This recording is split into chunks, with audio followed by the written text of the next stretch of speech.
Hello छात्रों, आज आज का हमारा विषय है जापान में परमाणु बम विस्फोट के बाद आज भी बच्चों में दिव्यांगता।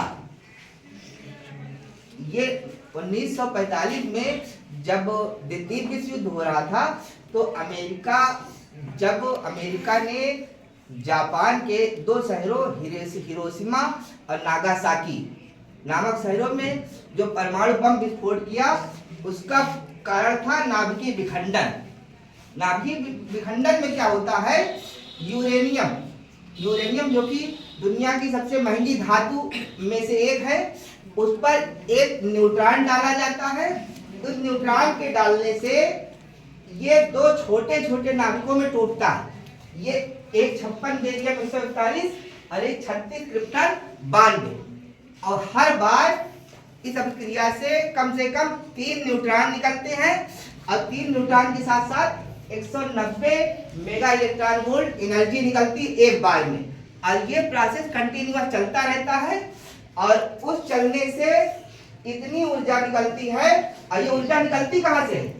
ये जो भारी तत्व, हाँ एकदम सही तुम लोगों ने कहा, भारी तत्व के नाभिक का छोटे तत्वों के नाभिक में टूटने से ऊर्जा निकलती है।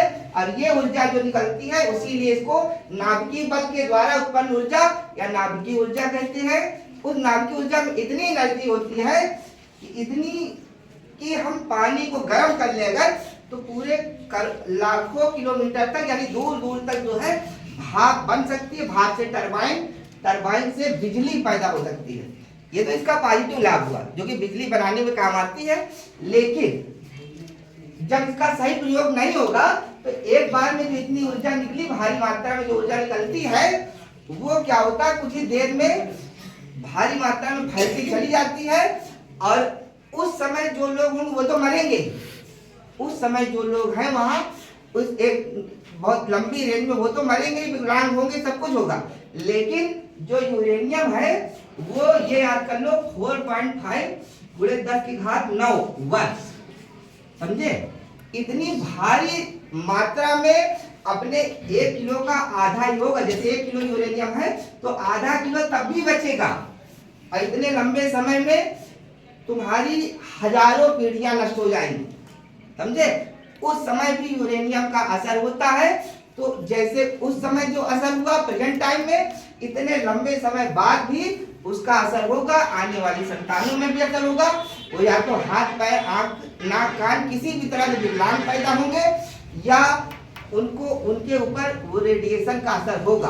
क्योंकि यूरेनियम से एक नेचुरल रेडियो एक्टिव है और इससे एनर्जी कभी भी खत्म नहीं होती। तो आप लोगों को ये बात समझ में आई कि नहीं? तो ये होता है, इसका मुख्य कारण तुम लोगों को समझ में आ गया कि नेचुरल जो रेडियो एक्टिव समय तक ये चलता रहता है। Thanks for watching this video.